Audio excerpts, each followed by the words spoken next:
Salut, c'est Caroline à Bruxelles.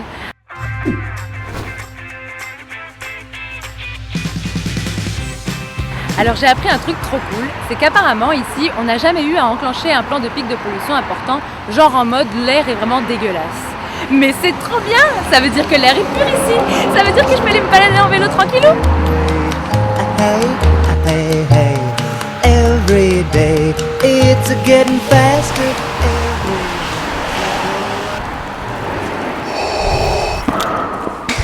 Non mais c'est irrespirable. Non mais je comprends pas. On n'a jamais mis en place un plan de pic de pollution à Bruxelles, mais pourtant l'air est pourri. Mais en fait le problème c'est la façon dont on calcule la qualité de l'air. J'ai contacté l'agence qui s'occupe de faire ça en Belgique et ils m'ont expliqué qu'on va enclencher un plan de pic de pollution quand on prévoit qu'une certaine quantité de particules fines dans l'air va être enregistrée. Mais le problème c'est que parfois ils se plantent dans les prévisions. Alors il est arrivé en Belgique, à Bruxelles, que la qualité de l'air était vraiment pourrie, mais vu qu'on ne l'avait pas prévu, on n'a pas mis les mesures en place. Ici, il y a une plateforme citoyenne qui cherche à faire bouger les politiques.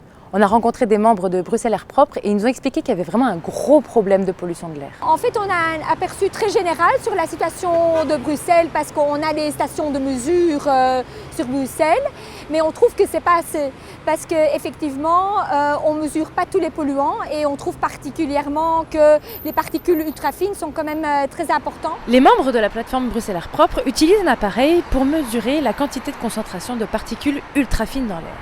Alors il faut savoir qu'en moyenne dans une ville, on enregistre à peu près 20 000 particules ultra fines par centimètre cube. Mais ici, on est carrément monté à 200 000. Say what? Alors ces chiffres font pas seulement flipper parce qu'ils sont énormes, mais surtout on se demande quelles sont les conséquences pour la santé. Ces particules ultra fines, ils rentrent vraiment dans nos poumons, ils entrent dans le sang et c'est là vraiment que, en fait, ils commencent à causer vraiment des graves problèmes, comme des problèmes chroniques pulmonaires, l'asthme, des bronchites fréquents, même le cancer. Bon, le but c'est quand même d'avoir des solutions concrètes. Et ça, Bruxelles Air Propre, ils en ont plein des propositions. Il y a beaucoup de mesures qu'on connaît déjà et qui ont à voir avec les voitures les plus polluantes en ville. Mais on peut aussi un peu regarder autour de nous, des villes comme Zurich. Ils ont installé un système, par exemple, au lieu d'avoir uniquement des stations de mesure statiques, ils ont des capteurs de pollution sur les transports en commun qui mesurent en temps réel les polluants les plus importants. Dans les particules très fines se trouve aussi le black carbon, qui trouve son origine dans le diesel, entre autres.